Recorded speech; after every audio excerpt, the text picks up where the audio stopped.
월요일 시작 함께 하실래요? 안녕하세요. 세상의 모든 정보 아나운서 전주리입니다.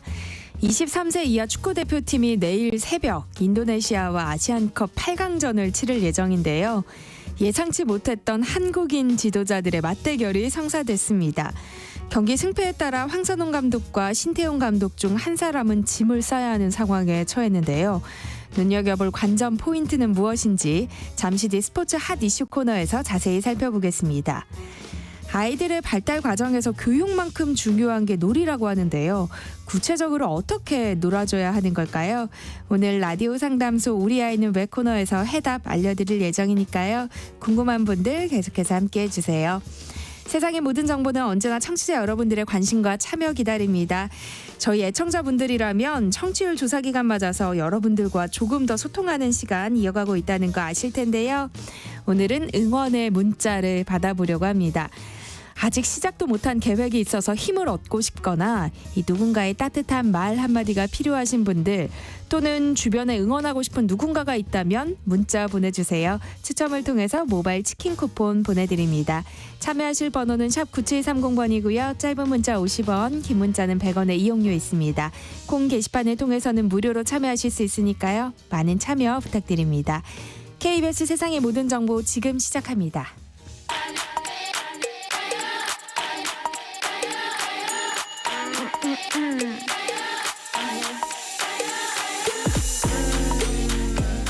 혹시 뉴스 빠뜨리셨나요? 한낮에 전해진 소식들 꼼꼼히 정리해드리겠습니다.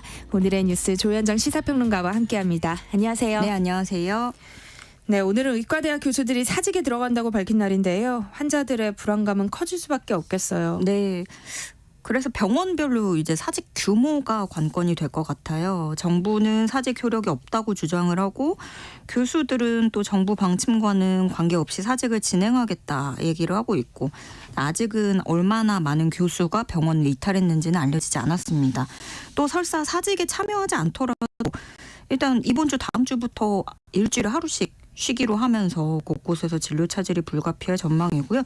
우선 서울대의 경우에는 오는 30일에 응급과 중증, 입원 환자를 제외한 모든 진료를 중단한다고 발표했습니다. 네, 이런 가운데 대통령 직속 의료개혁 특별위원회가 출범했는데요. 대한의사협회와 전공의협의회는 결국 불참했어요. 네, 그렇습니다. 그 의료개혁 특위, 그 정부가 추진한다는 4대 필수 의료 정책 패키지를 어떻게 세분화하고 좀 구체화하는 역할을 하게 되는데요. 이 특위위원회는 6개 부처 정부위원 20명의 민간위원으로 구성이 됩니다. 민간위원회는 의사단체 포함해서 공급자 쪽에서 추천한 10명. 수요자, 환자 단체들을 얘기하는 거죠. 이쪽에서 추천한 5명, 또 분야별 전문가 5명 이렇게 해서 20명이 들어가는 거고요. 정부가 계속 강조하고 있는 것 중에 하나가 그 전공의들의 수련 환경 개선이잖아요.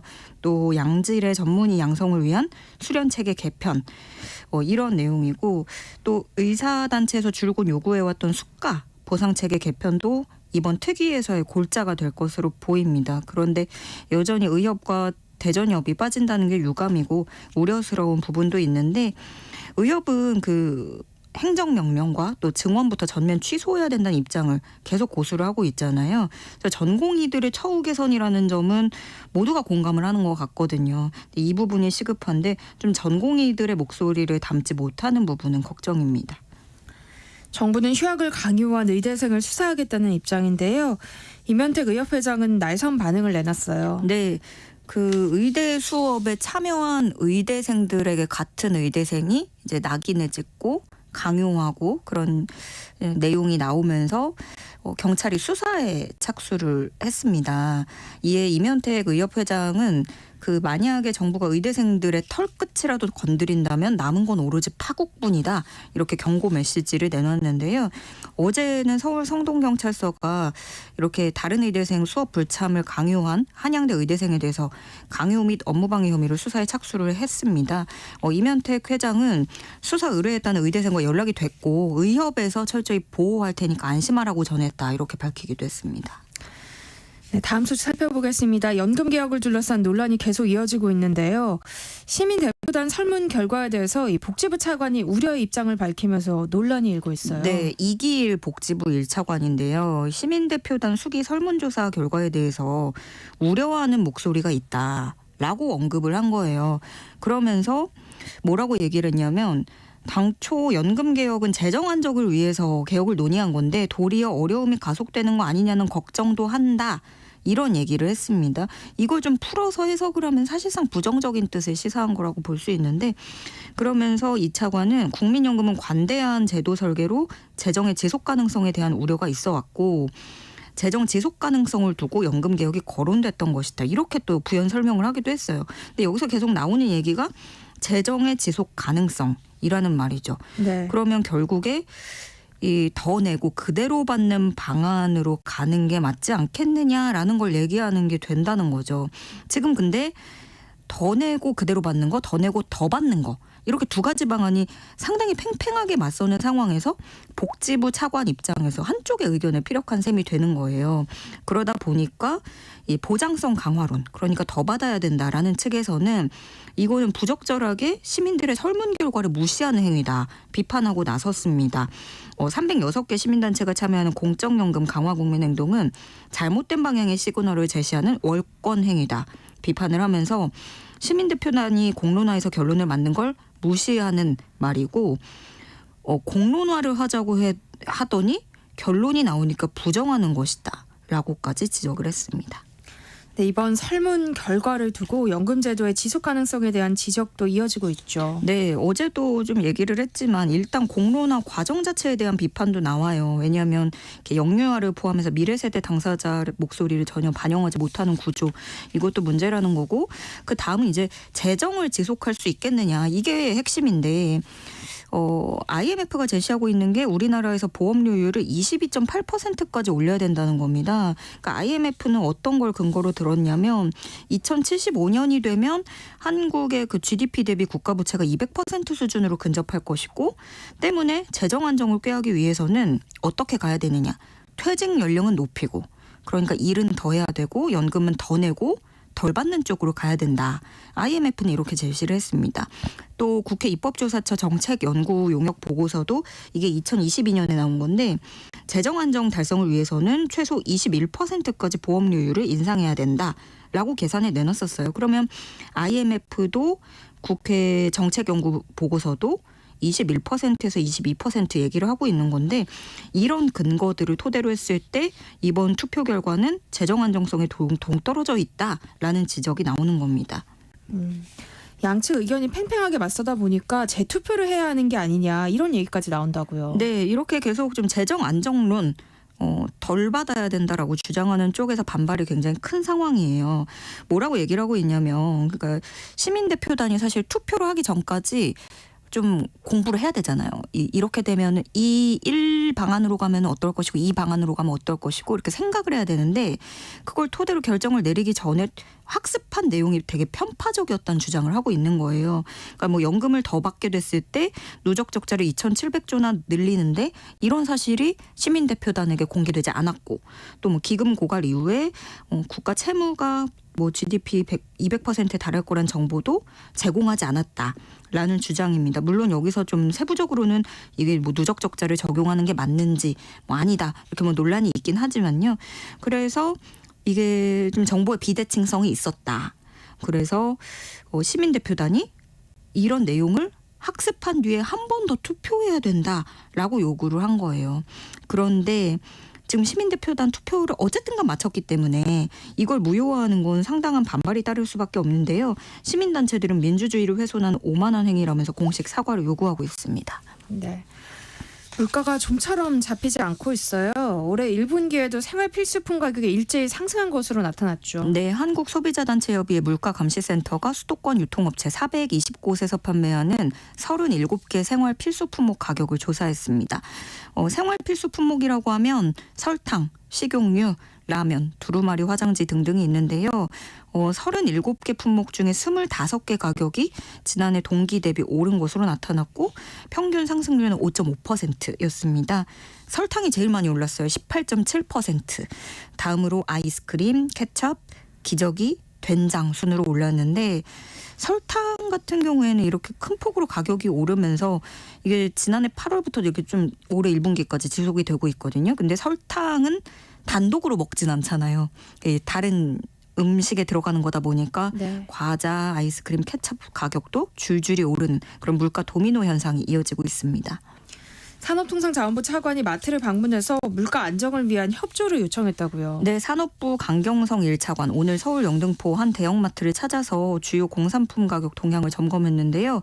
강 차관은 지금 고환율 때문에 수입 원가도 오르고 임금 인상도 되고 제조 원가도 오르면서 업체들로서는 이걸 반영할 수밖에 없는 상황은 이해를 하지만 그래도 물가 상승을 크게 자극하진 않도록 가급적 인상 시기를 늦추고 인상폭은 또 최소화해달라 이런 요청을 내놨습니다. 또 부득이하게 가격 조정이 필요하다 할 때에는 국민들에게 사전 고지 이런 충분한 설명을 해서 국민들이 장을 볼 때 이제 소비 생활에 대해서 이번 달 얼마 정도 나가겠구나 이렇게 좀 예측 가능할 수 있게끔 하고 필요할 때는 미리 그 오른다는 걸 좀 전에 알면 지금 미리 사둬야겠다 이런 것도 있으니까요. 그렇게 합리적으로 소비할 수 있도록 유도해 달라고 당부하기도 했습니다. 네. 공정거래위원회는 다시 물가 감시에 나섰다고요. 네, 공정위가 농축수산물, 가공식품, 공산품 이런 국민 생활과 밀접한 분야에 대해서 시장 감시 기능을 대폭 강화한다는 소식입니다. 이 물가 이슈에서 공정위가 하는 일이라고 한다면 그 부문별 경쟁 정도를 먼저 분석을 하고 주무부처와 제도 개선 방안을 찾아보겠다는 건데요. 예를 들어서 담합, 꼼수 인상, 불법이 의심되는 경우도 있기 때문에 이런 모습을 포착하면 공정위가 조사를 하고요. 또 소비자원 활용해서 소비자가 느끼는 불합리함이 있잖아요. 그래서 그 부분에 대해서 소비자 관점의 감시도 강화한다는 방침입니다. 한낮의 교양 파트던 지금 여러분께서는 세상의 모든 정보와 함께하고 계십니다. 오늘 영수회담 준비를 위한 2차 실무 회동이 열릴 것으로 알려졌어요. 네.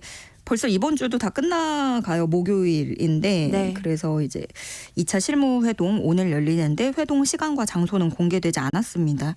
의제 조율이 쉽진 않아 보여요. 민주당 측은 전 국민 대상 25만 원을 지급하는 민생회복 지원금 또 해병대 최상병 사건 수사 외압 의혹 특검법을 수용해달라는 내용 또 거부권을 거듭 행사했던 윤석열 대통령의 사과 등등을 거론한 것으로 전해집니다. 그러니까 오늘 2차 실무회동에서 당연히 이런 내용 조율을 할 것으로 보이는데 민주당은 이 내용을 의제로 삼겠다라고 입장을 밝힌 만큼 이제는 그럼 대통령실이 이걸 받을지 아닐지 요 입장에 관심이 쏠리는 건데요. 대통령실이 어디까지 받아들일지는 지금으로서는 알 수가 없죠. 특히 특검법 관련해서는 대통령실이 즉각적으로 받기는 어려운 사안이기 때문에 실무회동이 생각보다 더 길어질 수도 있다라는 관측도 나오고 그런데 또 이런 부분은 있습니다. 이게 만난다는 말은 너무 대대적으로 해놨는데 계속 미뤄지면 이게 마치 대치 양상이 길어지는 것처럼 또 보일 수가 있어서 이게 또 서로 부담으로 작용을 할 수 있겠죠. 그래서 되도록 논의 가능한 의제부터 좀 우선 추리려고 할 수도 있을 것 같아요. 네. 네. 민주당이 강하게 요구하고 있는 것 중 하나가 이 민생회복지원금 25만 원 지급하자는 거잖아요. 네.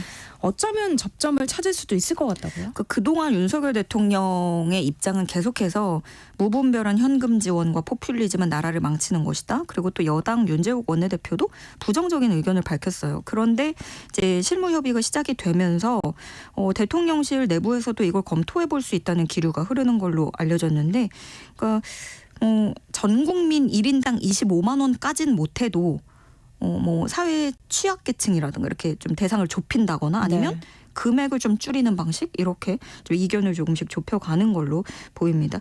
여당 내에서도 아무래도 대통령에 대한 그런 협치 불만이 거세게 나왔기 때문에 대통령실도 최대한 접점을 찾아서 일단은 만나보겠다는 의지가 있는 것으로 풀이가 됩니다. 네. 윤석열 대통령은 어제 지난 총선에서 낙선한 국민의힘 현역 의원들과 이 비공개 오찬을 가진 것으로 알려졌는데요. 이 자리에서 반성의 뜻을 밝혔다고요? 네, 어제 청와대 영빈관에서 열렸고요. 지난 총선에 불출마하거나 공천에서 낙천한 또 선거에서 낙선한 국민의힘 현역 의원들과 비공개 오찬을 가졌습니다. 105분 정도 1시간 40분 넘게 간담회를 가졌다고 하는데 네. 이날 의원 6명이 발언자로 나서서 개선할 점을 언급하기도 했다고 해요. 근데 일부는 대통령에게 쓴 소리도 내놨다고 하는데 지금 들려오는 거기서 어떤 얘기가 나왔냐면 중도를 얼마나 설득하느냐가 선거의 성패를 가른다. 당내에서 다양한 목소리를 보장해야 된다. 그러니까 의견이 다르더라도 함께 가야 되고 대통령이 소통을 한다고 했지만 실제로 그렇게 했느냐. 장관이나 정책 실무자한테 일을 맡겼으면 좋겠다. 어떻게 보면 조금 다소 노골적인 수도 있는 이야기들도 네. 나왔다고 하고요. 이 자리에서 윤 대통령은 고개 숙이고 부족함을 깊이 성찰하고 있다고 말한 것으로 전해집니다. 네, 여야가 일제히 원내대표 선거를 준비하고 있는데요. 국민의힘은 다음 달 3일에 원내대표 선거를 치르기로 했죠. 네, 후보자 등록 기간은 오는 1일 오후 5시까지고요. 후보자 등록이 종료된 직후에 기호를 추첨하게 됩니다. 여러 후보가 등록하면 선거 당일에 합동 토론회를 하고 단독 후보라면 투표는 실시하지 않고 바로 되는데요. 이 과정에서 지금 가장 많이 거론되는 이름이 갑자기 이런 얘기가 나와요. 나이연대. 예. 나경원 당선자와 이철규 의원 앞글자를 따서 나이라는 말도 이제 새롭게 등장을 하고 네. 있는 건데 나경원 당대표, 이철규 원내대표론 이게 급부상하고 있는 겁니다. 그런데 이철규 의원 같은 경우에는 친윤 핵심으로 분류가 되고 있기 때문에 그럼 당대표 자리는 비윤계로 좀 나눠서 돌아갈 수 있다라는 관측이 나오는 거고 특히 그 나경원 당선인 같은 경우에 진짜 안 될 것도 없는 게 수도권 험지에서 생활한 사람이에요. 그러다 보니까 유력한 당권 주자로 떠오르고 있고 실제로 이철규 의원 요 며칠 행보를 보면 광폭 행보를 보이고 있어요. 영입 인사 중에 당선된 사람들과 만나고 곧바로 낙선자와도 만나고 다만 이제 또 이철규냐 또 친윤이냐 이런 얘기가 나오면서 역주행이라는 비판도 피할 수가 없습니다. 왜냐하면 너무 총선 참패 직후인데 그렇게 해서 쇄신하겠다면서 새로 구성하는 지도부가 또다시 친윤 중심 그리고 너무 많이 나왔던 이름으로 구성이 되는 건 당 쇄신과 거리가 있다라는 지적이고 특히 수도권 인사들 사이에서는 굉장히 우려가 크다고 해요. 네. 그리고 당내 일각에서는 총선에서 져놓고도 쇄신이나 반성이 없는 걸로 국민들에게 비춰지지 않겠느냐 이런 우려도 나온다고 합니다. 더불어민주당도 오늘부터 이틀간 원내대표 후보자 등록을 받기로 했어요. 네, 여당이 친윤 논란이라면 야당에는 친명 논란입니다. 서영교, 김민석 의원 등 굉장히 물망에 올랐던 인물들이 차례로 불출마를 결정을 했고 지금은 친명, 찐명이라고까지 하는 박찬대 의원이 공식 출마 선언을 한 이후에 아직 추가 도전자는 없는 상황입니다. 이대로라면 단독 후보로 갈 것 같고 친명계 내에서도 그래서 알아서 좀 교통 정리가 이루어진 것 같아요. 내일까지 후보자 등록을 받고 입 후보자는 30일에 이 토론회에서 소견을 밝힌 뒤에 다음 달 2일에 더불어민주연합과 합당이 완료되면 3일에 당선자 총회를 열고 원내대표를 결정합니다. 그런가 하면 더불어민주연합의 시민사회목 후보로 당선된 서미화, 김윤 당선인이 민주당으로 합류하기로 했죠. 네, 기존 정당에 있던 당선인들은 돌아가고 그러는데 시민사회 몫으로 당선된 경우에는 선택을 할 수 있어요. 그런데 서미화, 김윤 당선인이 민주당으로 합류하는 결정을 했습니다. 이들은 기자회견에서 보다 진보적인 제3의 원내교섭단에 대한 바람을 가지고 있지만 숙고한 끝에 효과적인 의정활동을 위해서 남기로 했다 이렇게 밝혔고요. 이로써 민주당 의석이 늘어납니다. 171석. 민주당은 의석을 늘렸고요. 반면에 반대급부로 조국혁신당이 좀 난감해졌는데 조국혁신당이 추진하던 공동교섭단체는 멀어지는 모습입니다. 네. 조국혁신당의 첫 원내대표로 황운하 의원이 선출됐다는 소식도 전해졌어요. 네, 오늘 오전에 서울 여의도 중앙당사에서 별도의 입후보 절차 없이 당선자가 나올 때까지 투표를 하는 방식이었어요. 그걸 교황 선출 방식으로 많이 알려져 있는데 콘클라베 방식이라고 합니다. 그렇게 원내대표를 선출을 했고 회의 시작 10분 만에 만장일치로 원내대표에 선출이 됐습니다. 네, 오늘의 뉴스 여기까지 하겠습니다. 조현정 시사평론가와 함께했습니다. 고맙습니다. 네, 고맙습니다. 세상의 모든 정보는 청취율 조사 기간 맞아서 여러분들과 조금 더 소통할 수 있는 작은 이벤트들 이어가고 있는데요. 오늘의 문자 주제는 응원입니다. 새롭게 세운 계획을 시작도 하지 못하고 있거나 누군가의 따뜻한 말 한마디가 필요한 분들 또는 주변에 응원하고 싶은 누군가가 있다면 문자 보내달라고 부탁드렸죠. 7704님, K장남인 우리 남편을 응원하고 싶습니다. 아버님을 요양병원에 보내고 혼자 남은 어머님이 걱정돼서 퇴근길에 힘들 텐데 매일 들러서 안부를 살피고 있어요. 우리 남편 힘내자, 다 잘 될 거야 라고 응원 보내주셨고요. 4956님, 고1 아들 중간고사 첫날입니다. 그동안 직장 마음으로 잘 못 챙겨줘서 미안한 마음에 삼계탕 푹 삶아놓고 기다리고 있었는데요. 조금 전 아들 카드 사용 내역이 오네요. 수육국밥집 9,000원. 이렇게 찍혀서 왔다고 하시네요. 1041님, 저 만으로 50세 아저씨인데요. 어제 국비 지원 요리 학원에서 설명 듣고 오늘 국민 내일 배움 카드 발급받고 1시경에 학원에 가려고 합니다. 많은 응원 부탁합니다 하셨어요. 응원 보내드릴게요. 4160님, 충주 한울학교에서 검정고시를 준비하는 연세 드신 우리 학우님들 응원합니다. 일도 하면서 공부하는 모습이 장하기도 하고 안쓰럽기도 합니다 하셨어요. 계속해서 문자 보내주시기 바랍니다. 저희가 추첨을 통해서 모바일 치킨 쿠폰 보내드릴게요. 참여하실 번호는 샵 9730번이고요. 짧은 문자는 50원, 긴 문자는 100원의 이용료 부과됩니다. KBS 일라디오 세상의 모든 정보 함께하고 계신 지금 시각은 12시 40분입니다. 이 시각 교통정보 알아봅니다. 이 시각 교통정보입니다. 교통량이 많은 편은 아닌데요. 곳곳에 공사와 작업 구간이 많아서 혼잡한 구간들 자리합니다. 호남고속도로 천안 방향 정읍 휴게소에서 태인까지 작업하면서 일대 3km 정체입니다. 중앙고속도로 춘천 방향 남원주에서 만중터널까지 2차로 막고 작업하는데요. 이 여파로 남원주 일대로 정체입니다. 이후 홍천강 휴게소와 또 춘천 분기점부터 각각 2차로의 작업 구간이 있고요.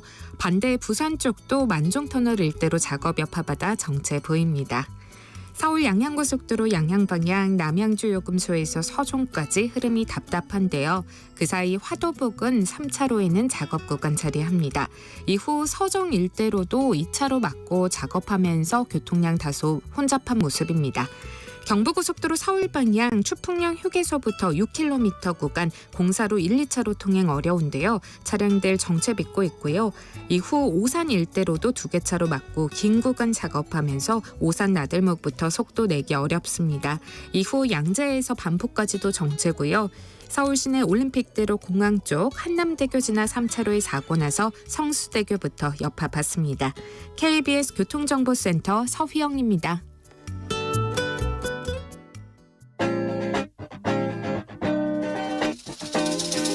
세상의 모든 정보를 당신의 귓가로 특급 배송해드립니다.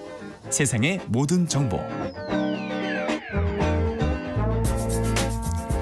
꼭 알아야 할 정보를 알기 쉽게 전달해드리는 세상의 모든 지식. 목요일엔 한 주간에 있었던 스포츠 소식 살펴보는 스포츠 핫 이슈 시간이죠. 정현우 KBS 스포츠국 PD와 함께합니다. 어서 오세요. 네, 안녕하십니까. 네, 23세 이 아시안컵 8강에 오른 이 황선홍호. 8강에서 맞붙을 상대가 신태용 감독이 이끄는 인도네시아예요. 그렇습니다. 이 인도네시아보다도 사실은 우리는 신태용 감독에게 좀 더 관심이 갈 수밖에 없고 네. 경기는 이제 돌아오는 내일 새벽에 열리게 됩니다. 이 8강전을 이제 승리를 하게 된다면 4강까지 진출을 하게 되고 이번 대회는 우승도 중요하지만 4강 이상으로 이제 진출한 게 굉장히 중요한 이유가 최소 3위 이내에 들어야 올림픽 티켓을 따낼 수 있기 때문이거든요. 네. 만약 4위에 자리하게 된다면은 아프리카에 있는 기니와 플레이오프를 거쳐서 올림픽 티켓을 겨루게 되기 때문에 가장 중요한 경기 역시 8강전이 될 것 같습니다. 4강전도 물론 중요하고 결승도 중요하지만 일단 8강에서 이겨야 올림픽 티켓을 딸 수 있을 거니까요. 네. 근데 이 상대인 인도네시아가 첫 경기에서는 카타르에게 패했는데 이 과정에서 역시나 약간 그 홈 어드밴티지가 있었다. 이런 석연치 않은 판정이 있었다. 이런 얘기가 있었거든요. 그리고 나서 심지어 호주랑 요르단도 연파하고 조별리그를 통과했단 말이죠. 네. 특히 요르단전에서는 무려 4골이나 득점을 했습니다. 물론 이제 상대가 성인 대표팀은 아니지만 우리에게 약간 그 충격을 남겨줬던 상대가 요르단이었잖아요. 이런 점에서 네. 봤을 때는 이번 신태용호 인도네시아 이 대표팀 만만치 않다라는 생각이 들기도 하고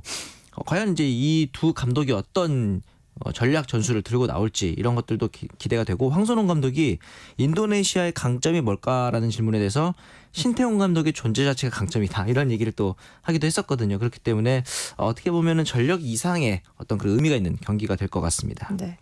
또 우리 팀을 누구보다 잘 아는 신태용 감독이잖아요. 네. 어떤 경기가 펼쳐질지 관심이 쏠리고 있는데요. 네. K리그 맞대결에선 황선홍 감독이 앞섰다고요. 네, 이렇게 총 8차례 이 황선홍 감독과 신태용 감독이 맞대결을 했었는데 황선홍 감독이 3승 3무 1패로 앞서 있습니다. 하지만 이 단판 승부 토너먼트에서는 또 얘기가 다른 게 네. 유일한 단판 승부였던 FA컵 준결승에서는 당시 신태용 감독이 이끌던 성남이 황선홍 감독의 포항을 3대0으로 완파했던 적도 있었기 때문에 이런 것들 또 그리고 신태용 감독이 토너먼트에 강한 연습이 있었거든요. 이전에 러시아 월드컵 때 독일을 꺾었던 것처럼. 그렇기 때문에 경기를 방심을 하면 안 될 것 같고 참고로 이 한국과 인도네시아의 23세 이하 대표팀 역대 전적은 5전 전승입니다. 우리나라가. 하지만 이 5경기 모두 신태용 감독이 인도네시아 대표팀 지휘봉을 잡기 전이기 때문에 방심은 금물이다. 이렇게 보면 될 것 같습니다. 그러니까 이번 경기에서 패하는 팀은 파리 올림픽을 못 가는 거잖아요. 그렇죠. 그 4강 진출을 못하게 되니까요. 인도네시아 팀 자체만 놓고 보면 전력이 어때요? 왜 인도네시아 축구하면 이제 동남아 축구하면 흔히 생각하시는 것들이 그 선수들의 피지컬이 좀 작은 편이잖아요. 그러다 네. 보니까 체력적인 측면, 몸싸움 같은 이런 부분에서 우리나라가 상대적으로 우위에 있지 않을까 이렇게 생각하실 텐데 그렇지도 않은 것이 이 네덜란드 혼혈 선수가 무려 4명이나 됩니다. 이 라파엘 스트라이 그리고 이바르제너, 넬슨 조아온, 저스틴 허브너 이 선수들이 뭐 네덜란드에서 뛰는 선수도 있고요. 그다음에 네. 일본 J리그에서 뛰는 선수들도 있는데 기본적으로 피지컬 자체가 거의 유럽 선수들의 피지컬이거든요. 23세 이하 대표팀은 거의 성인들과 다름없는 피지컬을 가지고 있기 때문에 이제 어떤 몸싸움적이나 제공권에서 우리가 우위를 가지고 있다라고 확답을 할 수는 또 없는 상황이기도 네. 합니다. 그러니까 만약 우리가 신태용 감독이 이끄는 인도네시아를 꺾는다면 네. 뭐 아직 섣부른 예측이긴 합니다만 네. 다음 상대는 어떤 팀이 되죠? 지금 이제 플레이오프 대진을 보면은 우리나라가 만약에 4강에 진출하면 우즈베키스탄 그리고 사우디아라비아와의 경기 승자가 우리와 준결승에서 격돌을 하게 됩니다. 그리고 만약에 결승을 간다면 이제 반대편 브라켓을 봐야 되는데 여기에는 베트남, 이라크 그리고 카타르와 일본 이 4나라가 격돌을 하게 되는 상황이 되겠습니다. 네. 축구 관련 소식도 하나 더 살펴보겠습니다. 한국 축구대표팀 감독에서 경질된 클린스만 감독이 최근 아시안컵 당시에 있었던 이 선수단 내분에 대해서 뒤늦게 언급을 했다고요. 진짜 저도 보면서 좀 어이가 없었는데 끝난 와중에 한 얘기가 어떠냐면 이강인 선수가 손흥민 선수에게 무례한 말을 했다. 그래서 둘이 싸웠고 내가 뭐 어떻게 할 수 있는 게 없었다. 뭐 굉장히 충격적이었다. 너무 좀 약간 유체이탈 법 아닙니까? 본인이 담당자고 가장 큰 책임자인데 뭐 하지만 뭐 그러면서 한 얘기가 또 뭐였냐면은 한국 문화에서는 누군가 책임져야 돼서 어쩔 수 없이 내가 그만둬야 했다. 뭐 이런 근데 뭐 그건 뭐 외국도 똑같지 않을까요? 그런 생각도 들고 한국 문화에서는 또 틀렸더라도 나이 많은 쪽이 항상 옳다는 걸 배웠다 이런 얘기를 했는데 언제적 얘기를 하고 있는 건지 뭐 그러면서 우리가 거둔 업적이 뭐 아시안컵 4강이기 때문에 월드컵 8강 이상의 업적이라 생각한다 정말 하나같이 어느 워딩을 가져와도 약간 저희 입장에서 말하면 정신이 아찔해지는 그런 인터뷰인 것 같습니다. 네, 이 인터뷰를 접한 축구 팬들의 반응도 네. 우리가 좀 비슷했겠어요. 그러니까요. 진짜 뻔뻔하죠. 뻔뻔하다 네. 이런 반응 많았을 것 같은데 일단 뭐 그 사건은 잘 수습이 됐잖아요. 네네. 이제 앞으로 대표팀이 어떤 모습을 보이냐가 중요한데 네. 지금 새 사령탑 선임 작업은 이루어지고 있어요? 네, 맞습니다. 이제 지난 2일에 이 정혜성 KFA 전력강화위원장이 브리핑을 열고 차기 사령탑 후보로 한국인 감독 4명 그리고 외국인 감독 7명을 중간 후보로 추렸다고 얘기를 했습니다. 그리고 5월 초에서 중순 사이 정도에는 늦어도 좀 신인 감독을 선임하겠다라는 계획을 세웠습니다. 이 지금 U23 아시안컵에 참가하고 있는 황선홍 감독도 후보군에 있는 것으로 확인이 됐고 네. 외국 감독들 중에서 아마 가장 네임밸류 높은 감독이 아마 사비 감독일 것 같아요. 아마 그 바르셀로나 축구를 보신 분들은 다 기억하실 사비에라는 선수가 지금 감독인데 네. 바르셀로나 감독으로서 이제 2022-23 시즌에 바르셀로나 우승으로 이끌기도 했었고 그러면서 이제 이번 시즌을 끝으로 바르셀로나를 떠나겠다고 천명을 했단 말이죠. 과연 어디로 옮길 것이냐 하는데 사비가 과연 우리나라 감독으로 온다면 어떨까? 이런 부분에 대한 기대도 지금 커지고 있는 상황이기도 하고요. 그렇네요. 다음 소식 살펴보겠습니다. 마약 투약 혐의로 구속된 프로야구 선수 오재원 선수가 이 두산 네. 후배 선수 8명에게 수면제를 대리 처방시켰다 이런 사실이 알려지면서 파문이 일고 있죠. 그러니까요. 저도 참 이 오재원 선수 개인적으로는 꽤 좋아하는 선수였는데 열심히 한다고 생각했는데 네. 마약을 열심히 하고 있을 줄은 몰랐습니다. 지난해 1월부터 올해 3월까지 총 89번에 걸쳐서 지인 9명으로부터 이 스틸녹스정이라고 하는 수면 유도제를 총 2,242정이나 대리 수술을 했다. 이렇게 이제 얘기가 나왔고 네. 이 수면 유도제에 필요했던 건 기본적으로 금단 증상 때문인데 2022년부터 시작해서 총 11번에 걸쳐 필로폰을 투약한 혐의가 있다. 이렇게 해서 지금 재판에 이제 넘어가 있는 상황이거든요. 네. 이런 부분들을 봤을 때 이제 본인한테는 더 이상 이 수면 유도제가 처방이 나오지 않자 너무 많으니까 네. 선수들을 이제 대리 처방시켰다. 근데 이게 당연히 뭐 해줘라고 해서 이제 선수들이 기꺼이 해줄 수 없고 약간의 그 협박 혹은 강권에 의해서 선수들이 해줬다. 이런 부분이 있기 때문에 최근에는 또 이 선수협의회 회장인 김현수 선수가 굉장히 부끄러운 일이고 우리 프로야구사에서는 있어서는 안 될 일이 일어났다 이런 식으로 강도 높은 또 비판을 하기도 했거든요. 네. 선수들 입장에서는 굉장히 좀 당황스러웠을 그런 사건이라고 봅니다. 이번 사건으로 스포츠계의 상명하복 체계가 문제다 이런 지적도 나오더라고요. 네, 저는 그렇다고 보는 게 오재원 선수가 뭐 그냥 그 선배도 아니고 스포츠계에서 굉장히 그 군기가 세기로 유명한 스포츠계에서의 선배이기도 하고 네. 또 네임밸류도 높은 선수고 그러면서 이제 이걸 안 해줬을 경우에 나한테 어떻게 화살이 돌아올 것이냐 이런 것들에 대한 걱정도 있었을 거라고 저는 보거든요. 그래서 이 대리 처방에 가담한 선수들이 어찌됐든 간에 피의자이긴 합니다만 저는 이 부분에 있어서는 약간의 정상 참작을 감안해야 될 거라고 봐요. 왜냐하면은 이 선수들 역시 어떤 그 직장 내 괴롭힘의 피해자일 수도 있다라는 저는 생각을 하기 때문에 그렇다 그래서 이 선수들이 100% 무죄다라고 볼 수는 없지만은 이런 부분에 있어서 판결을 내릴 때 앞으로 좀 정상 참작이 있어야 될 것 같다라는 생각이 들기도 하고 반면에 이렇게 강권을 하고 협박을 했음에도 가담하지 않았던 선수들이 있거든요. 그럼 그 선수들이 뭐 본인이 믿는 구석이 있어서 그런 게 아니라 이걸 위한 장치들이 다 있습니다. 선수들의 고충 민원을 해결할 수 있는 장치들이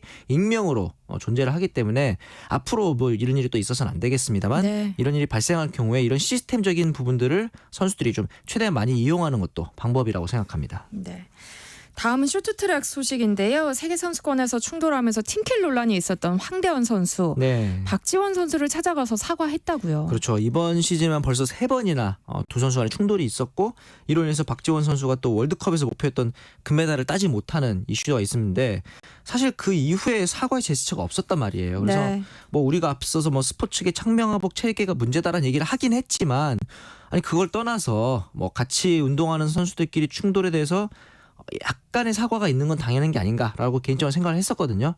근데 그런 부분이 어쨌든 이루어지긴 했습니다. 그러면서 박지원 선수가 그 소속팀에서 전지훈련을 바로 떠나는 바람에 이제 사과를 미처 못했었다라는 얘기를 했었거든요. 이런 부분에 대해서는 이제 서로 좀 합심해서 앞으로 한국 쇼트트랙의 발전을 위해서 노력하자라고 두 선수가 다짐을 했다고 하니 이 부분은 이제 좀 잊어버리고 지켜봐주는 게 좋을 것 같습니다. 네. 또 박지원 선수를 많이 안타까워한 팬들이 있었어요. 근데 네. 국가대표 선발전에서 좋은 성적을 거두면서 네. 국가대표로 선발이 됐죠. 그렇죠. 원래 박지원 선수는 월드컵에서 메달 따고 있으면 굳이 이 선발전에 참가하지 않아도 되는 선수였는데 다행히 이제 2024-25 국가대표 선발전에서 좋은 성적으로 전체 1위로 선발이 됐습니다. 황대현 선수 같은 경우는 조금 경기력이 좋지 않아서 11위에 그치면서 탈락을 했지만 박지원 선수가 아마도 이 황대현 선수의 목까지 좋은 레이스를 펼쳐주기를 기대해 보겠습니다. 네.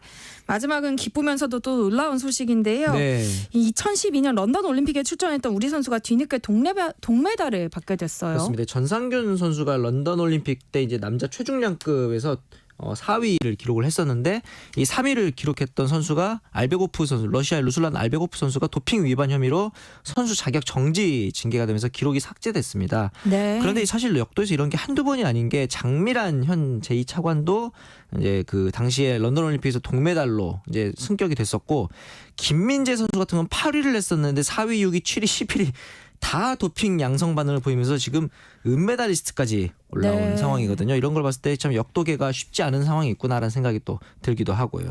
전상균 선수는 지금도 선수 생활을 하고 있는 거예요? 런던 올림픽 이후에 이제 은퇴를 선언해가지고요. 단 이후에 조폐공사팀 감독이라든가 화폐 본부에서 실업팀에서 근무를 하다가 가끔씩 뭐 아버지의 가업인 농사일도 도와드린다던데 네. 그런 데도 이 소식이 또 들려오기도 했었습니다. 네. 스포츠 하드시 오늘은 여기까지 하겠습니다. 지금까지 정현우 KBS 스포츠국 PD와 함께했습니다. 고맙습니다. 네, 감사합니다.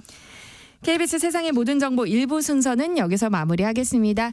이어지는 2부에서는요. 부모님들의 고민을 풀어드리는 라디오 상담소 우리 아이는 왜 코너 기다리고 있으니까요.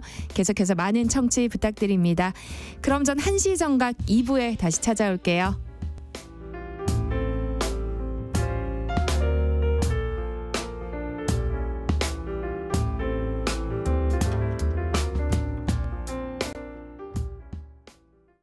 의료개혁은 국민 누구나 제때 제대로 치료받도록 하려는 것입니다. 지난 27년간 우리나라는 의대 정원을 단 한 명도 늘리지 못했고 오히려 351명을 줄였습니다. 그 결과 내외과, 산부인과, 소아과 등 필수 의료 분야가 무너지고 있습니다. 응급실을 헤매다 사망한 환자도 늘고 있습니다. 국민의 생명은 무엇과도 바꿀 수 없는 소중한 가치입니다. 정부는 의사 증언뿐 아니라 힘들고 어려운 진료에 더 보상하고 지역 의료를 살리는 데 충분한 예산을 투입하겠습니다. 국민 여러분, 의료개혁에 힘을 모아주십시오. 정부도 힘껏 달려가겠습니다. 보건복지부.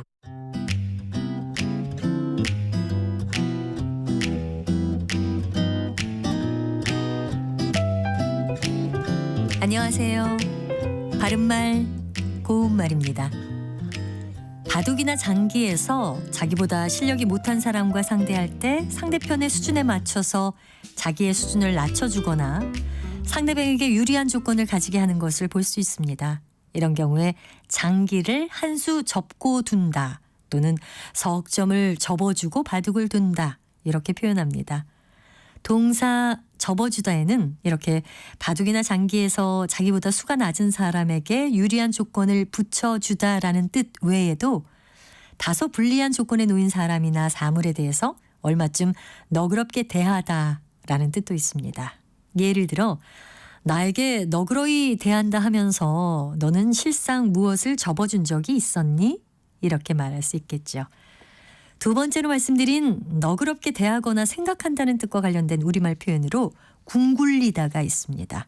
궁굴리다는 이리저리 돌려서 너그럽게 생각하다란 뜻으로 아이의 잘못을 볼 때마다 김 선생은 생각을 궁굴려 보려 애썼다 이렇게 표현합니다. 또 동사 풀치다는 맺혔던 생각을 돌려 너그럽게 용서하다란 뜻인데요. 풀쳐 생각하다 또는 마음을 풀쳐 먹다 같이 씁니다. 그리고 동사 받자 하다는 남이 괴로움을 끼치거나 여러 가지 요구를 해도 너그럽게 잘 받아주다라는 뜻인데요. 그의 어머니는 본시 엄격하여 자식들을 받자 하는 일이 없었다처럼 쓸 수 있습니다. 바른말 고운말 아나운서 변희영이었습니다.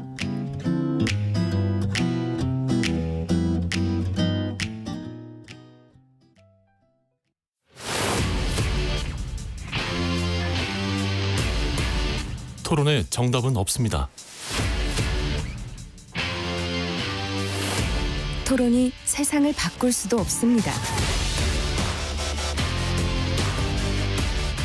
하지만 질문은 새로운 세상을 만들 수 있습니다. 질문으로 올바른 세상을 만드는 첫걸음. 평일 저녁 7시 20분 KBS 열린 토론.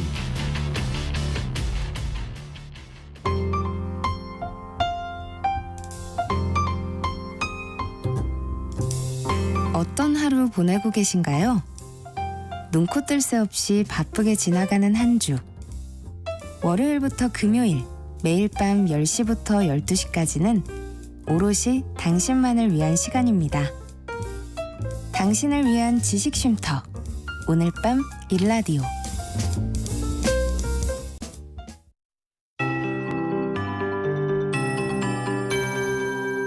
KBS 58분 날씨. 현재 전국이 대체로 맑지만 수도권 일부 지역에는 옅은 안개나 먼지 안개가 껴있고요. 북강릉에는 황사가 관측되고 있습니다. 그제와 어제 발원한 황사가 바람을 타고 날아오고 있는데요. 대부분 우리나라 상공을 지나겠지만 일부가 동쪽 지역에 떨어지겠습니다. 강원도와 경북 지역을 중심으로 오늘 미세먼지 농도가 나쁨으로 오르는 곳이 있겠고요. 그 밖의 지역은 보통 단계에 머물 전망입니다. 낮 기온은 어제보다 1도에서 크게는 11도나 높겠습니다. 서울 22도, 부산 23도, 대전, 광주 24도, 대구와 강릉 27도 등 전국이 18도에서 27도 분포를 보이며 강원 영동과 남부 내륙을 중심으로 25도 안팎까지 올라 덥겠습니다. 하지만 해가 지면 빠르게 쌀쌀해지니까요. 큰 일교차를 주의하시기 바랍니다. 한편 오늘까지 강원 동해안과 경상도 해안에는 높은 너울이 밀려오는 곳이 있겠습니다. 금요일인 내일은 대부분 지역이 대체로 맑겠지만 제주도는 흐린 가운데 낮부터 저녁 사이에 비가 조금 오겠습니다. 기온은 계속 오름세를 보이면서 내일은 중부 내륙도 낮 기온이 25도를 넘어설 전망입니다. 현재 서울의 기온은 16.1도입니다. 송소진입니다.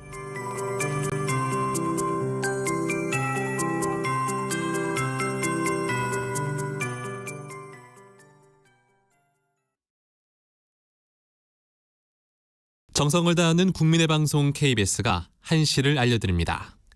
AM 711kHz, FM 97.3MHz, KBS 1라디오입니다. HLKA.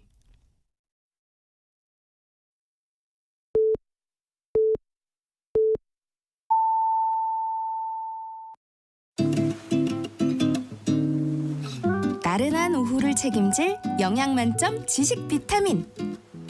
세상의 모든 정보.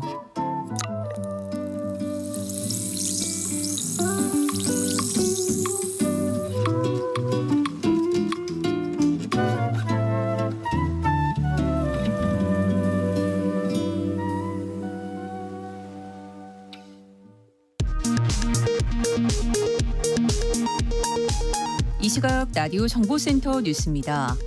의대 증원에 대한 정부와 의료계의 입장차가 여전히 뚜렷한 가운데 대통령 직속 의료개혁 특별위원회가 공식 출범했습니다. 대한의사협회와 대한전공의협의회, 대한의학회는 불참했습니다. 국민의힘 김민수 대변인은 윤석열 대통령과 이재명 더불어민주당 대표의 회담은 민생을 위한 협치의 길이어야 한다며 민주당이 주장하는 의제에는 헌법적 가치를 부정하고 사법 시스템을 훼손하는 의제만 가득하다고 밝혔습니다. 민주당 진성준 정책위 의장은 언론 탄압과 방송 장악 행태에 대해서도 대통령의 사과와 재발 방지 약속이 있어야 한다며 윤석열 대통령과 이재명 대표의 회담에서 민생회복 지원금과 공영방송 지배구조 개선법을 다뤄야 한다고 주장했습니다. 노동자가 업무상 재해를 입었을 때 손해배상액을 산정하는 기준이 되는 한 달 근로일수가 22일에서 20일로 줄었습니다. 대법원이 21년 만에 기준을 변경한 건데 업무상 재해 피해자들에 대한 손해배상액이 줄어들 가능성이 높아졌습니다. 국내 최대 엔터테인먼트 기업 하이브가 경영권 탈취 계획의 물증을 확보했다며 그룹 뉴진스가 소속된 자회사 어도어의 민희진 대표 등 경영진을 오늘 고발하겠다고 밝혔습니다. 어도어 측은 이에 대해 반박 등을 담아 입장을 밝히겠다며 오후 3시 기자회견을 예고했습니다. 지금까지 라디오 정보센터 뉴스 정한나였습니다.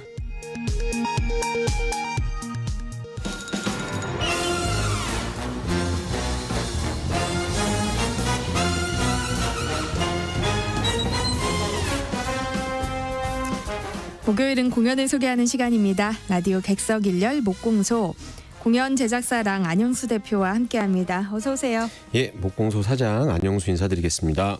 네, 오늘은 어떤 공연 소개해 주실 건가요?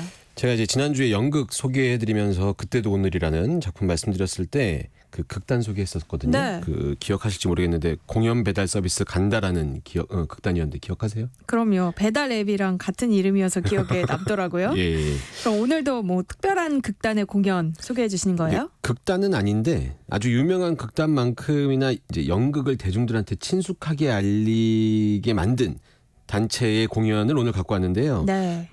이제 이 단체도 20주년을 맞이해서 특별한 기획 공연을 올리고 있는 단체인데 연극 열전이라는 단체입니다. 네. 연극만 하는 곳인가 봐요. 근데 그렇게 해왔거든요. 근데 요즘에 뮤지컬 가끔 하더라고요. 연극 열전인데 뮤지컬 가끔 해요. 그래서 왜 그러냐고 여쭤봤더니 네. 지원금 받기가 그래도 그게 좀 더 편하다고 그러더라고요. 이제 근데 대체로 좋은 연극을 많이 올리는 곳이긴 한데 이 단체가 2004년부터 20년 동안 경년으로 시즌제 공연을 진행했던 거예요. 그러니까 20년이 지났으니까는 경년이니까 이번이 연극열전의 10번째 시즌이 되는 거죠. 이해되시죠? 네, 그러니까 네. 2년에 한 번씩 뭐 새로운 시즌을 올린다는 거잖아요. 네, 맞습니다. 정확하십니다.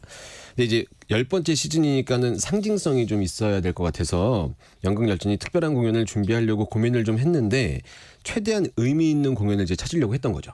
예. 그래서 찾았어요? 예, 찾았습니다. 약간 다행인 것 같네요. 찾았다고 하니까.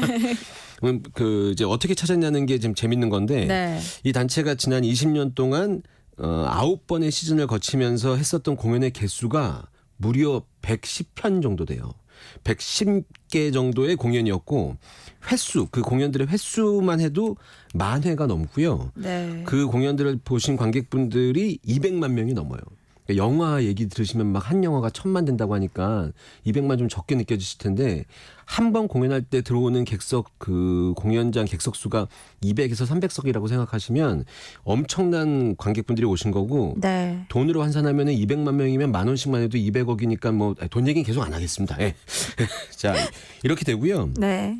이렇게 많은 관객분들한테 사랑을 받아온 연극열전이 10번째 시즌을 맞이해서 특별하게 기획을 했었는데 어떻게 했냐면 연극열전 단체에서 자체적으로 그동안 했었던 110개의 작품 중에서 다시 올리고 싶은 공연 작품을 5개를 선정하고 그다음에 관객분들 약 8천여 명의 투표를 통해서 관객분들이 다시 보고 싶은 작품 5작품을 선정을 한 겁니다. 예. 아, 예. 그러니까 오늘 소개해 주실 공연이 그렇게 선정된 작품이라는 거잖아요. 예, 오늘 소개해드릴 작품 말씀드리기 전에 약간 기대감을 높이기 위해서 방금 말씀드렸던 그 10개 작품 제목만 잠깐 말씀드리면 단체에서 선정한 작품은 웃음의 대학, M 버터플라이, 프라이드, 킬미나우, 톡톡 이렇게 5작품이고요.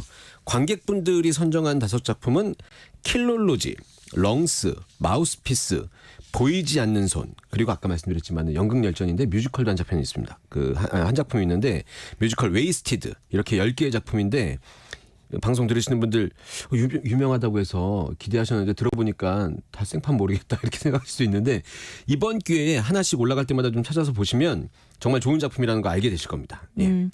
기회가 된다면 또 이 코너에서 여러 작품 만나보면 좋을 것 같은데요. 네. 일단 오늘 소개해 주실 공연은 어떤 거예요? 이 중에 오늘 소개해드릴 작품은 그 연극열전 단체에서 선정한 작품이고 이 10번째 시즌의 첫 번째 문을 연 작품이거든요. 바로 M 버터플라이라는 연극입니다. 현재 절찬리에 공연 중인 작품입니다.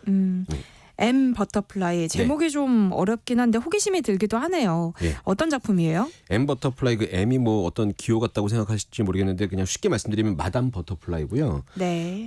일단 제가 그럼 공연 내용을 좀 말씀을 드리고 이야기를 좀 나눠보도록 하겠습니다. 공연 내용은 일단 프랑스 영사관의 직원인 주인공 르네 갈리마르 이제 앞으로는 르네라고 얘기할게요. 네. 르네의 회상으로 시작이 되는데요. 1964년에 중국 베이징의 독일 대사관에서 이제 파티가 있습니다. 이제 그 여기 영사관의 직원이니까 거기에 참여를 했죠. 근데 이 르네가 이곳에서 공연을 보게 되는데 바로 그 오페라 나비 부인이에요. 근데 이 오페라에서 무대에 섰던 중국 배우 송릴링을 보고 묘한 이제 호기심이 생겨요. 너무 대단하고 아름답고 그래서 이제 네. 호기심이 생긴 거죠. 그래서 사랑하는 이를 그리워하다가 스스로 목숨을 끊은 이 중국 여성, 이 역할, 이 여성의 모습에 완전히 매료가 돼서 그 어떤 팬의 마음으로 가깝게 돼요. 그러다가 조금씩 서로에 대한 얘기를 하다가 둘의 관계가 급속도로 가까워집니다. 송은 그 중국 배우 송은 르네한테 그동안 누구한테도 말할 수 없었던 비밀까지 얘기할 수 있는 사이가 되면서 자신의 마음을 고백을 합니다. 르네 역시 이제 이 송 때문에 달라진 세상. 왜 사랑하게 되면 세상이 달라 보이잖아요. 네. 달라진 세상을 만끽하면서 송한테 완전히 빠져들게 되는 거죠. 네. 그럼 사랑 이야기인 거네요? 그러니까 이렇게 단순하게 말씀하시면 제가 너무 마음에 상처가 사랑 이야기 그렇게 다 간단하지만은 않습니다. 그 이제 모든 걸 포기하고 사랑을 선택한 르네가 네. 그 이후에 모든 걸 포기하고 송을 선택한 거죠. 이 송을 선택한 사랑을 선택한 르네가 어느 날 자기의 모습을 바라봤는데 자기의 모습이 어땠냐면 국가기밀 누설죄라는 중대한 사건으로 프랑스 법정에 본인이 서게 된 거죠. 그러니까 사실은 이 송릴링, 이 송이라는 이 중국 배우가 중국의 첩보원이었던 거예요. 네. 그래서 이후에 르네가 마주하게 된 진실, 그러니까 송에 대해서 마주하게 된 진실은 말씀을 드리긴 힘들지만 정말 충격적이고 아주 혼란스러운 상황까지 가고 여기서부터는 이제 공연장에 가셔서 보시면 되는데 정말 드라마틱하고 연극이니까 가능한 이런 내용이라고 생각하시면 될 것 같습니다. 어떤 비밀일지 너무 궁금한데요. 예. 안 대표님도 공연 보신 거죠? 예, 봤죠. 저 공연 봤고요. 그래서 그 제 공연 감상평을 아주 솔직하게 말씀드리는 게 맞을 것 같은데 제목이 이제 약간 연극 M 버터플라이 좀 어렵잖아요. 네. 뭔 말인지 모르겠고. 맞아요. 예. 그래서 이제 공연을 보러 가면 생각보다 어렵지 않다 이렇게 말씀드리는 게 보통인데 그냥 좀 어렵습니다. 예. 그래요? 좀 어려워요. 어려운데 거짓말하면 안 되니까. 네. 어렵긴 한데 근데 이제 내용을 모르고 봤을 때 좀 어려운 거지. 이렇게 요 정도 제가 지금 말씀드린 내용만 좀 알고 가서 보시면 이해하기 어렵거나 그렇지 않습니다. 생각보다 그렇게 어렵게 느껴지지 않고 작품에 몰입하다 보면 연극적인 재미에 푹 빠지게 되실 것 같거든요. 이게 형식도 그렇고 무대에 쓴 것도 그렇고 소재도 그렇고 연출도 그렇고 너무 연극적으로 멋진 작품이어서 연극을 보러 가실 때 기대하시는 부분들 이런 것들을 네. 좀 채울 수 있는 작품이다. 이렇게 말씀드릴 수 있을 것 같아요. 그래도 뭔가 아쉬운데요. 비밀에 대한 힌트를 좀 더 주시면 안 될까요? 이 정도 얘기했는데 아쉬우시면 네. 사실은 돈 내고 가서 보셔야 돼요. 근데 제가 이제 방송에 저도 이제 출연료 받고 여기서 소개하는 거니까 네. 저도 제가 할 일을 해야 된다고 생각해서 힌트 정도를 드리자면 네. 공연의 배경 지식을 조금 말씀드리면 아마 힌트가 될 것 같은데 이 작품이 그 아시아계 미국인 최초로 브로드웨이에 입성한 작가가 있어요. 그 중국계 미국인 극작가인데 데이비드 헨리 황이라는 사람입니다. 이 사람의 대표작이고요. 이 작품은 사실은 그 실제 있었던 사건을 모티브로 합니다. 네. 아까 공연 배경은 1964년이라고 말씀드렸는데 이 실화는 1986년에 중국의 경극 배우이자 이제 스파이였던 그 여장 남자가 있습니다. 쉬 페이프라는 사람이 있는데 이 사람이 프랑스 외교관 버나드 브루시코를 속이고 국가 기밀을 유출한 사건이 있었어요. 근데 이 실화를 모티브로 만든 작품이고 이 둘도 실제로 사랑이라는 감정을 느꼈었고 이제 이 내용이 푸치니의 오페라 나비 부인을 차용해서 이 사랑 이야기도 있고 이 안에는 서양인이 갖는 그 오리엔탈리즘이라고 하죠. 그 환상, 그러니까 동양에 대한 약간 서양인들의 왜곡, 편견 이런 거를 비판을 하고 그리고 아까 제가 여장 남자라고 했잖아요. 남성과 남성 간의 어떤 이 마음을 표현하는 그 인간의 욕망을 들여다보는 수작으로 평가를 받고 있는 그런 작품이라고 말씀드릴 수 있을 것 같아요. 저 비밀 뭔지 좀 알 것 같아요. 뭔가 이제 알 것 같다고 생각하실 때가 약간 위험한 거예요. 가서 그래요? 보셔야 됩니다. 예. 그러니까 극 중에서 경극 배우로 등장하는 송링링이 사실은 남성 첩보원이었다는 거잖아요. 그러니까 뭘 이렇게 확인하려고 드시는 것보단 공연장에 가서 확인하시기를 저는 추천해 드리는데 네. 사실 이제 이게 실화라는 게 놀라운 건데 극 중에 보시면 좀 이렇게 얘기를 듣고 갔는데도 내용 보다 보면 좀 깜짝 놀라는 게 남성 첩보원이었다는 거잖아요. 라고 저한테 물어보셨잖아요. 네. 근데 이 둘 사이에 위기가 생겨요. 정체를 발각될 만한 위기. 근데 그때 아이를 낳아요. 아이가 생겨요.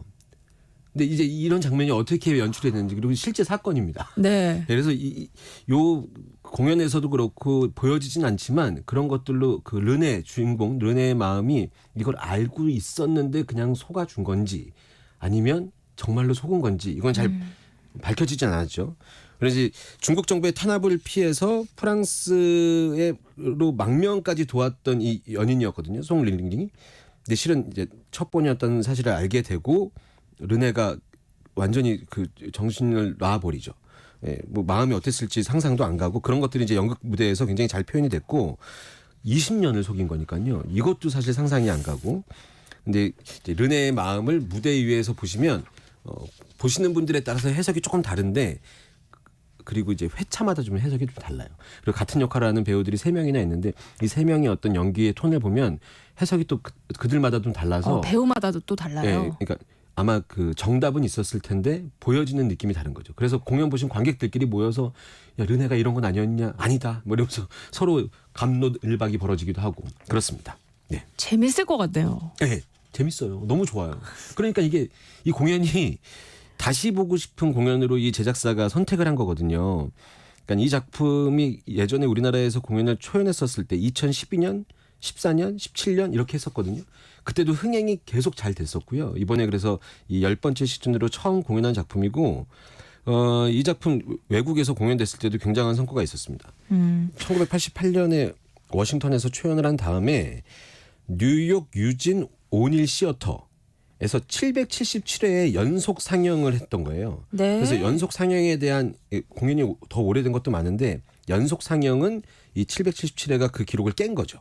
그리고 토니 어워즈 뭐 가끔 제가 말씀드리지만은 미국 상이긴 하지만 그래도 이제 연극에 있어서는 굉장히 그 명실상부한 최고의 상이니까 여기서도 최고 작품상을 받았고요. 근데 이제 이번에 공연을 돌아올 때 예전에 공연 보셨던 분들이 이제 기대를 갖고 보러 가셨을 거 아니에요. 근데 내용이 좀 바뀐 거예요. 그래서 연극열전에서 왜 내용을 바꿨냐. 예전에 공연을 보셨던 분들은 좀 아쉬운 마음도 있고 어떤 분들은 좀 잘 바꿨다고 하시는 분들도 있고.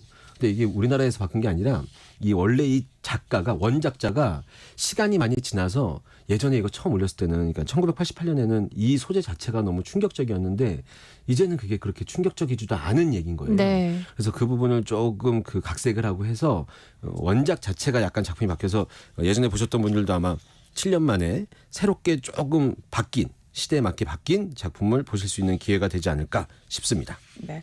또 이 작품이 시사 이슈에 관심 많은 분들이 좋아할 만한 요소도 있다면서요? 예, 이게 그 시대적 배경에서 비롯된 게 많거든요. 이 상황 자체가. 그래서 주인공들이 역사적 사건이랑 이제 그런 상황을 알고 나서 같이 주인공들을 바라보신다면 그게 메시지를 좀 훨씬 더 폭넓게 좀 더 많이 받아가실 수 있을 것 같은데 이 작품이 1966년부터 시작된 그 중국의 문화 대혁명 시대를 배경으로 하고 있거든요. 그래서 이제 중국이 그 당시에 문화예술을 탄압하는 그런 정책 그리고 이제 계급 투쟁의 수단으로 이 문화예술을 사용했었던 그런 모습들이 그려져요. 그래서 그 송릴링을 도와주는 중국 그 공산당 그 간부가 있는데 네. 이 둘이 서로 확인하고 너가 마음을 실제로 뺏긴 거 아니냐 이런 장면들이 있거든요.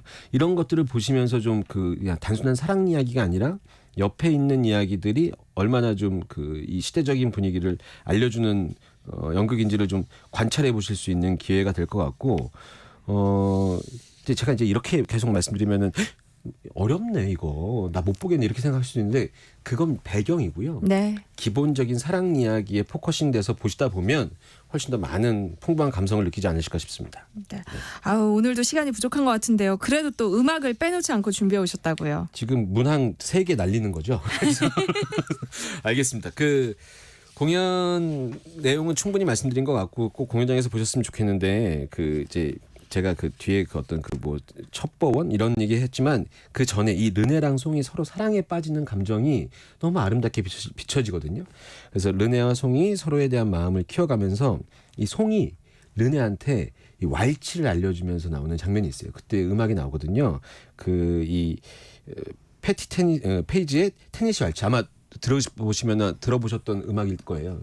이 음악 들으시면서 지금 점심 시간이니까 커피 한잔 하시면서 커피향이랑 너무 어울리는 음악이라서 갖고 와봤습니다. 네, 오늘은 연극 M 버터플라이에 대해서 이야기 나눠봤는데요. 끝으로 패티페이지의 테네시 왈츠 들으면서 코너 마무리하겠습니다.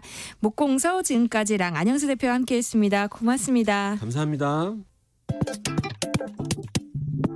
내일 점심 메뉴 추천. 귀로 듣는 푸짐한 지식 한 상 어떠세요? 세상의 모든 정보. 아나운서 전주리입니다.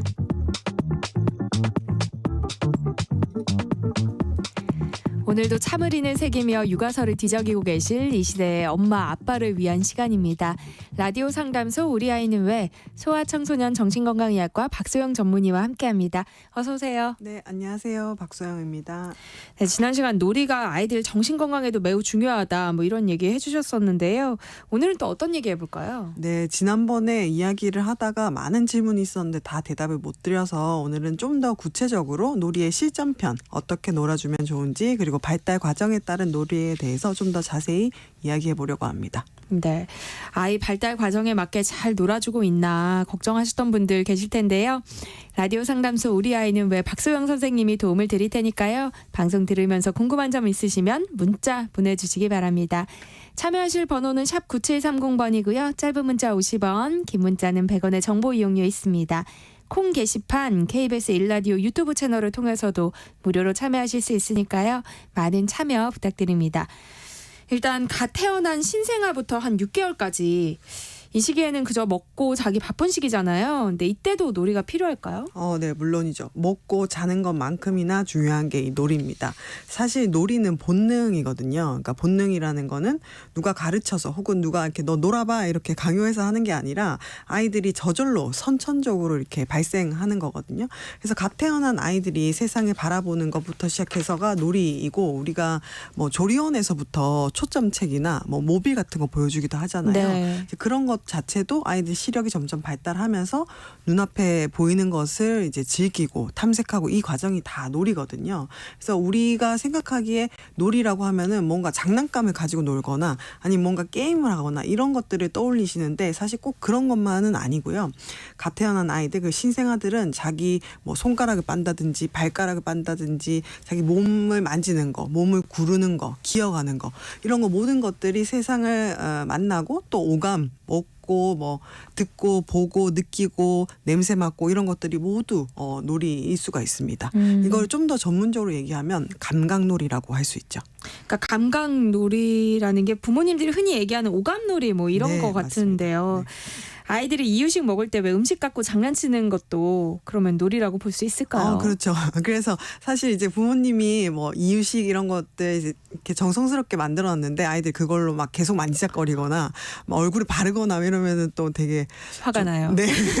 그럴 수가 있는데 이 아이들에게는 그 촉감적인 거나 뭐 그리고 이유식 색깔이 뭐 단호박 색깔 뭐 또 시금치 색깔 되게 다양하잖아요. 그런 네. 것들이 되게 재밌거든요. 그래서 이 모든 것들이 놀이가 될 수 있고 또 우리 성인들에게는 이게 굉장히 일상적인 거지만 예를 들면 유모차를 타고 갈 때 바람이 자기 얼굴을 스치는 느낌 그리고 새소리 저쪽에서 들려오는 자동차 소리 뭐 갑자기 뭐 자동차가 빵빵하는 소리 이런 모든 소리가 아이들에게는 또 놀이가 되는 거거든요. 네.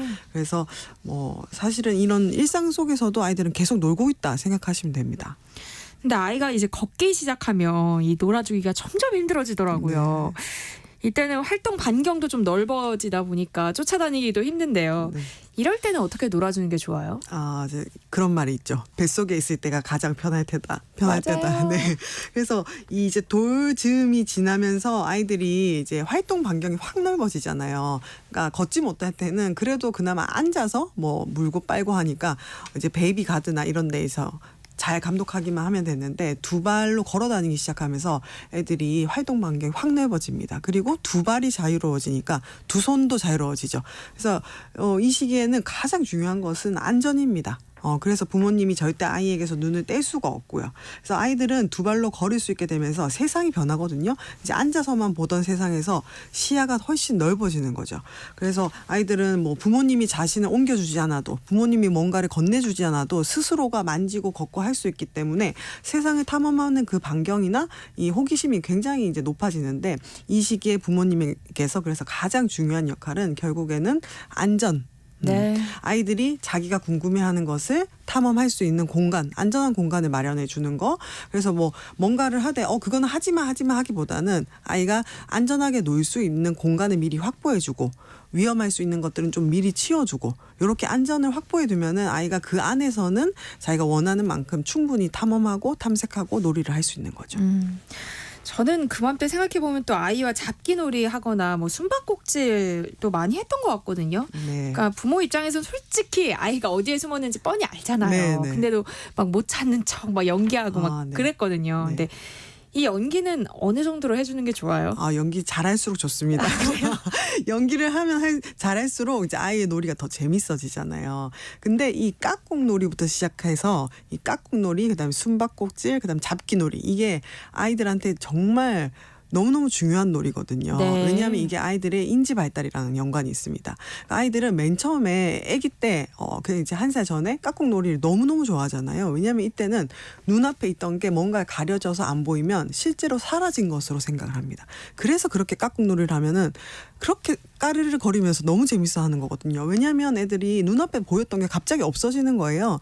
그 뒤에 숨어 있다는 것을 알지 못하는 거예요. 그래서 네. 그게 나이가 좀 들면서 인지가 발달하면서 숨어 있다는 것, 그러니까 내 앞에 가려져 있지만 이불 뒤에 있다는 것, 기둥 뒤에 있다는 것을 알게 돼요. 그러니까 그 다음에는 이제 숨바꼭질이 또 너무 재밌는 거죠.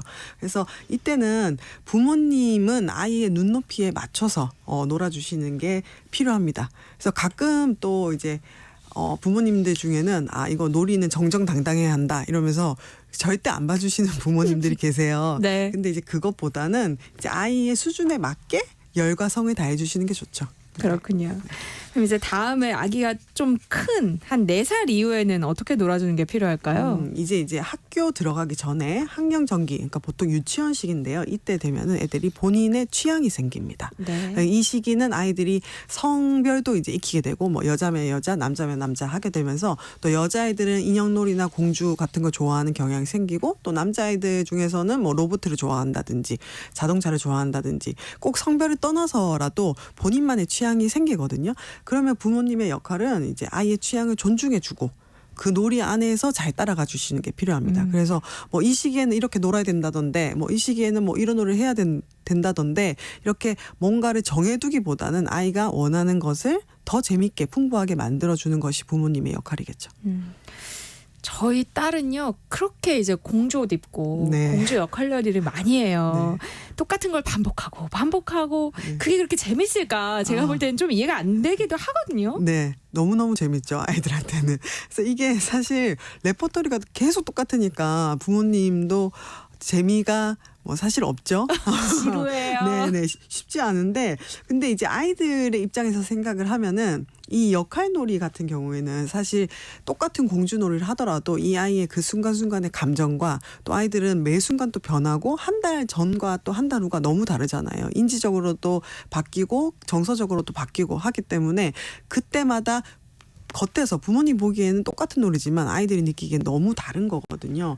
또 이 놀이라는 것의 기능이 지난 시간에 잠깐 얘기했지만 아이들에게는 일상에서 다루지 못한 욕구를 풀거나 혹은 일상 속에서 자기가 긴장했던 것을 해소하는 그런 역할을 해줍니다. 네. 그래서 그게 같은 공주놀이라도 일상과 연관이 있는 걸로 계속 나타나기 때문에 그 반복놀이는 사실 좀 지루하지만 같이 해주시는 게 좋습니다. 그렇군요. 네.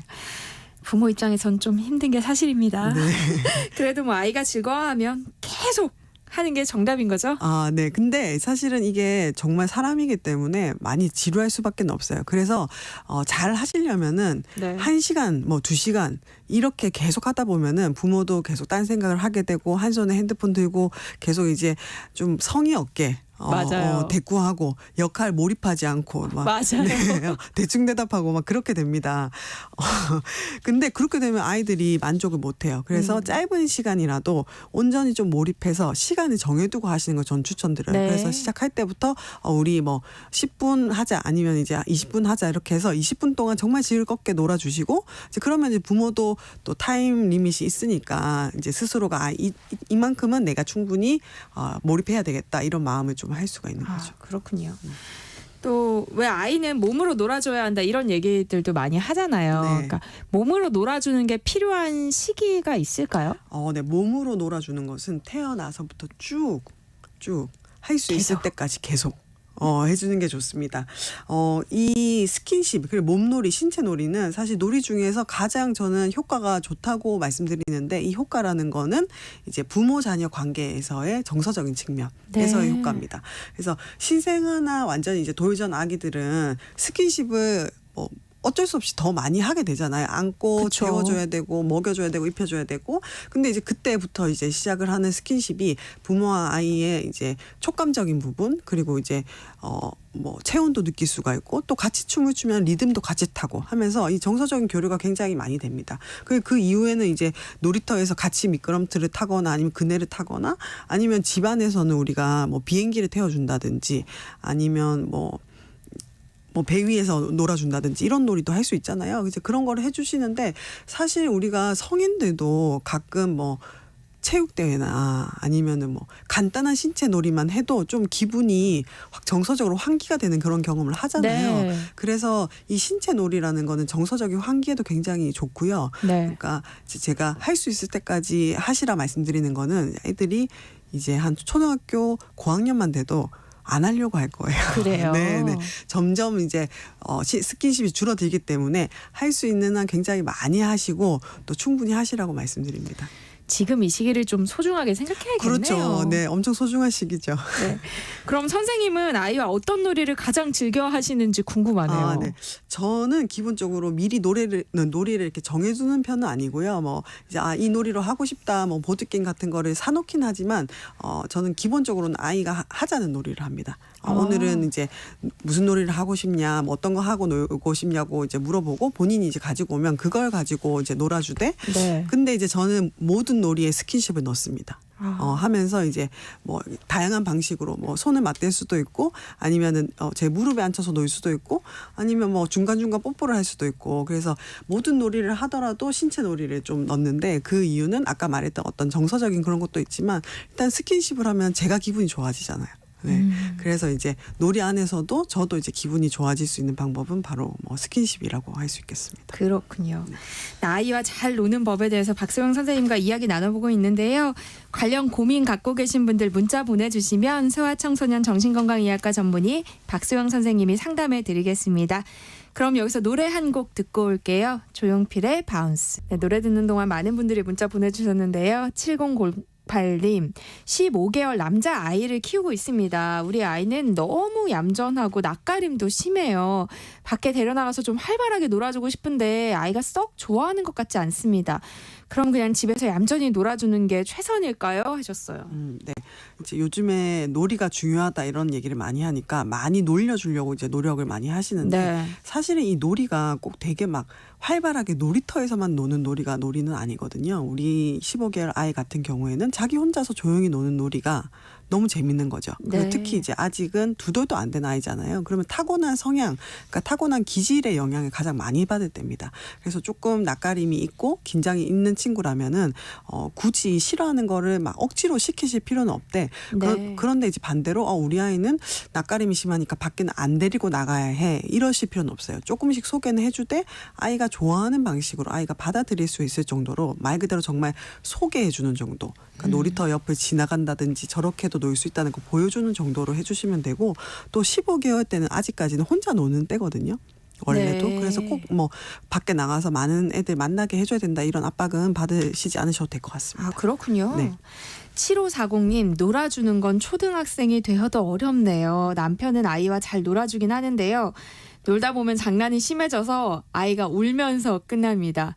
그럼 잘 놀아주고 있는 게 아닌 거죠? 하셨어요. 이게 이제 많은 아버님들과 아들이 놀이가 이제 이렇게 되는 경향이 있죠. 네. 그래서 이게 흥분의 정도가 어디까지 가는지를 부모님이 조율을 좀 해주셔야 돼요. 그러니까 대부분의 아빠들이 아이와 더 잘 놀아주시는 경향이 있어요. 되게 네. 재밌게 놀이 자체를 즐기니까. 근데 놀이 자체를 즐기다 보니까 우리 아이의 수준을 잊어버리시는 순간들이 있어요. 그러니까 네. 더 가다 보니까 과각성 돼버리는 거거든요, 애들이. 그러니까 기분이 좋아서 어느 정도 들뜨는 것에 넘어서 가지고 각성 수준이 과각성 너무 과하게 흥분을 해버리면은 감정 조절이 잘 안 되고 신체 조절도 잘 안 되고 그러다 보면은 이제 이게 마무리가 잘 안 돼 버리는 거예요. 그러면 네. 잘 놀아도 마무리가 이러면은 둘 다 지쳐버리죠. 그렇죠. 그렇기 때문에 우리 아이들과 놀 때는 항상 그 이제 흥분의 정도를 잘 살피시고 만약에 우리 아이는 이 정도 하면은 그 다음에 꼭 울더라. 때를 쓰더라 하면 이제 그 전에 좀 조율을 부모님이 해주시는 게 필요합니다. 그렇군요. 네. 6384님 아이가 낱말 놀이를 잘 하는데요. 자기가 잘하는 걸 알아서 이 놀이만 하려고 합니다. 똑같은 놀이만 반복해서 해서 걱정이 되는데요. 잘하는 걸 하게끔 그냥 둬도 되나요? 하셨어요. 잘하는 거 계속 잘하게 하는 거 너무 좋죠. 근데 똑같은 것만 계속 고집해서 만약에 뭐 기관에 다니는데 단체 생활에서 난 이것만 할 거야. 이렇게 되면 이제 좀 어려움이 네. 생깁니다. 한 가지만 고집을 해서 그것 때문에 일상적인 다른 경험을 못 하게 되면 문제지만 한 가지 너무 잘해서 그걸 계속 하고 싶어 하는 거는 우리도 취미생활 할 때 만약에 뭐 골프든 요가든 한 가지 잘하면 그것에 푹 빠져서 더 하고 싶어 하잖아요. 그런 걸로 봐주시면 될 것 같아요. 일상생활에 문제가 되지 않는 이상은 잘하게 두고 옆에서 같이 해주시면 좋겠습니다. 네. 9914님, 손주를 제가 봐주고 있는데요. 손주가 어른들이랑은 잘 놀고 대화도 곧잘 하는데 이 또래 친구들이랑은 잘 놀지 못해서 유치원 선생님이 상담을 권유하십니다. 상담을 받아야 할까요? 하셨어요. 네, 유치원이면 이제 5살, 6살, 7살 이런 친구들인데 이제 또래 관계는 사실 성인보다 훨씬 어렵거든요. 사회적 관계 중에서. 근데 만약에 집에서는 괜찮은데 유치원 선생님이 보시기에 좀 어려움이 있다. 그러면은 사실 다른 친구들과 조금 다른 점이 있기 때문에 도움을 받는 게 좋겠습니다. 네, 라디오 상담소 우리 아이는 왜 소아청소년 정신건강의학과 박소영 전문의와 함께했습니다. 고맙습니다. 감사합니다.